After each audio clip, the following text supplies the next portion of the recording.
Hello, and welcome to another episode of Mad Scientist Brewing Beer Education Series. Today, I'm taking advantage of a very snowy snow day where I've been stuck inside and not feeling like shoveling to do another video, which will also follow up a bit on last week's where we talked about sensory evaluation for beer. So I wanted to try that with an example beer today. So I have a special beer that I picked up on my way back from New York last week. This is Julius, which is the flagship of Tree House Brewing Company, and it's quite famous as their uh, original flagship beer, and they are very well known for their hazy IPAs, among other things. I got the chance to try an imperial stout of theirs and some of their European lagers when I was driving back from New York last week, and they were all very good. So I generally would have high hopes for Julius here. Um, Anybody who knows me, though, knows that I really dislike IPAs in general, and even the hazy IPA styles, mostly just because I don't like fruity flavors all that well. On the can here, it's describing it as bright tropical beer filled with notes of peach, mango, passion fruit, and a melange of citrus.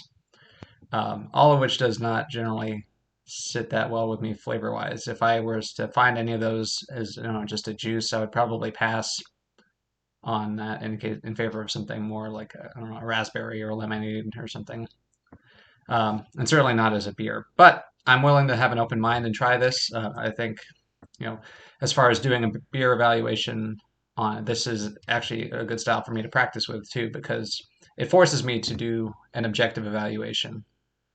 And I will do my best to be very objective on it. I don't want to try to knock it if, uh, in the event that I make a weird face. It's not just because the beer is bad. Um, they are a very good brewery, honestly. And I was really impressed with their uh, main location that I visited in Massachusetts. So I'm hoping to actually enjoy this, but we will see. So just to follow up and remind from last week, I'm going to just go through the 12 key areas to evaluate, just to do a quick evaluation for this. So again, those are with appearance, you want to look at color and clarity. With aroma, we're looking for malt-derived aroma, hop-derived aroma, yeast-derived aroma, and any other aromas that are there. With taste, we're looking for bitterness, residual sweetness, and any acidity or saltiness. And then with mouthfeel, we're looking for body, carbonation, and alcohol warming. All right, so I've got my Julius here. I've got my freshly rinsed Mad Scientist Brewing Company glass, and let's give it a go here. So half the sides. I always hate these like YouTube unboxing videos. They're rather pointless, but I'm hoping that this is coming off as more than that. I also decided to try this as an evaluation beer because this is not one that is very easy to find. They don't distribute Treehouse, so you have to actually go to the brewery in order to get cans of anything. And I'm told there are very long lines. I was fortunate the day I went; it was not a super long line. All right, so got a little bit left in the can here. Immediately when I crack this open, I'm getting a lot of like orange juice smell, which makes sense given the name of the beer. All right, so starting off with appearance. Color, it's going to be like I don't know, like a light orange, not quite golden, but in between like a deep straw, but a little bit more orange.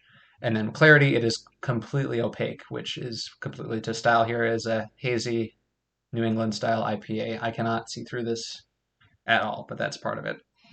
Aroma, I can't really get any malt because I'm immediately getting hit with just immense fruity aromas here. So yeah, so again, I'm getting like as it was described, like a peach, orangish, or maybe that's mango.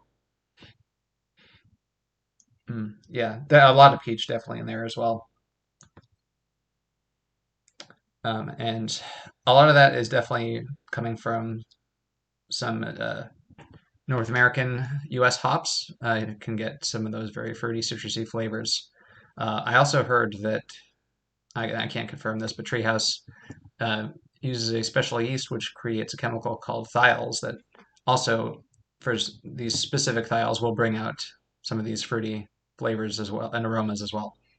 So I'm going to classify both of those under the hop and yeast. This very fruity melange was a good word that they used on the can here. Hop, or excuse me, malt aroma though, not really getting anything, but I mean that's fair. All right, let's go for a taste now.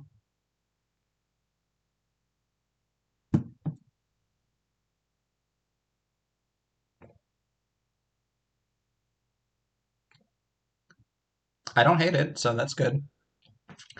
Um, it's it's got a touch of bitterness to it.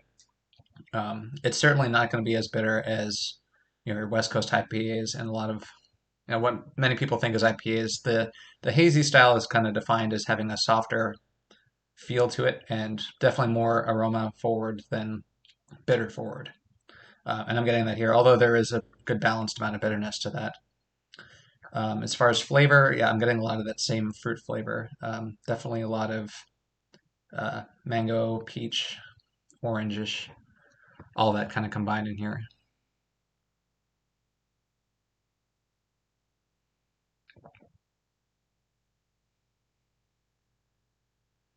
And then practicing too with that the retronasal aromas. When you after you've taken the sip and you're exhaling kind of, and those aromas come back out through your nose to get some of those.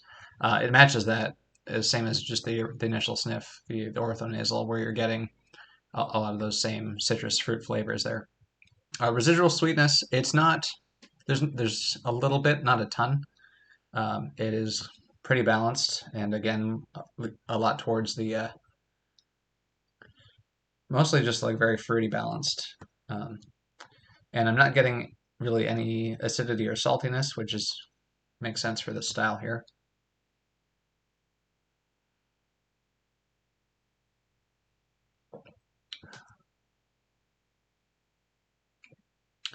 For mouthfeel, it's got a good medium body to it. It's not particularly thin or heavy. Uh, Carbonation, I'm getting there's a yeah, fair amount of carbonation in there. I'm getting a little bit of it on my tongue as I finish swallowing. And then alcohol warming, not really any, which it makes sense. Although this is moderately high ABV. What are we at here? 6.8%. So nothing, crazy. But I wouldn't really expect much alcohol warming with an ABV of less than 7% anyway. So um, yeah, as that's the 12 key points just for tasting this beer. Um, Otherwise, just looking at it, it's leaving a little bit of nice lacing on the glass here. I know that you can't really see that on the webcam. But I mean, overall impressions, I'm impressed with it. I could certainly understand why this is very highly rated as a hazy. Um, and I guess that's a pretty good compliment coming from me, who normally would not want to touch any of these things. Um, if you're down in Treehouse, depending on the day, you're limited to 2 or 3 pours while you're there. So I was being very selective, especially because they had something, I don't know, at least 40 different beers on tap. So I didn't buy a Julius there to taste while I was there, just because, in the event I didn't like it, I didn't want to feel like I had used one of my limited pours on something that I wouldn't enjoy that much. Um, but I grabbed the cans to go, and I'm glad I did get to try this. It's not definitely something I personally would not drink on a day-to-day basis, but I could see anybody who was really into these juicy flavors. I mean, this is a very juicy beer and an excellent example of the hazy IPA style. Um, yeah, I don't. I feel like I'd just be repeating myself if I keep talking more. If you're fortunate enough to be able to get down to any of the locations of Treehouse, they're all located in Mass. Um, Definitely worth picking up some. And yeah, that's I guess giving them a little plug because they make excellent beer. Um, and as far as evaluation, I guess that wraps that up. So without further rambling, I will end the video and be back for another video next week. So until then, cheers.